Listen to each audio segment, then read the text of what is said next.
Hi, this video is meant to help you to assemble your reed to your mouthpiece. So the first thing we're going to do is take the reed out, and we're going to be very careful not to touch or scrape the tip of the reed as we do that, because it's very fragile. We're going to first soak this in our mouth for 15 to 30 seconds. I'm just going to do this for a fraction of the time.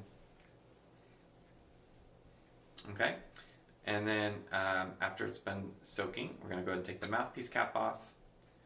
And then what I'm going to do is loosen these screws here. And the back of the reed, the flat side, we are going to slide down here. Now we're not going to slide it inside the mouthpiece. We want the back flat side of the reed to slide against the table of the mouthpiece, which is right here. Okay, so we're going to slide that in. And once we have it fairly lined up, and we want to make sure too that our ligature is not up here.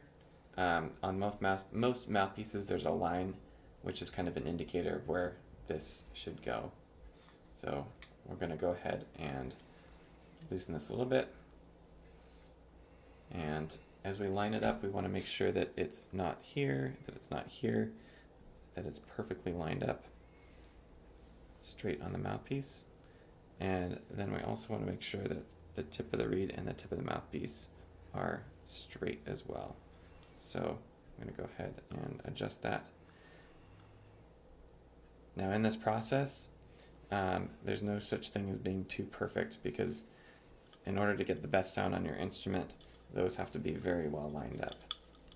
Okay, so I'm going to tighten. Notice I tightened with the bottom screw first, and then followed with the top screw.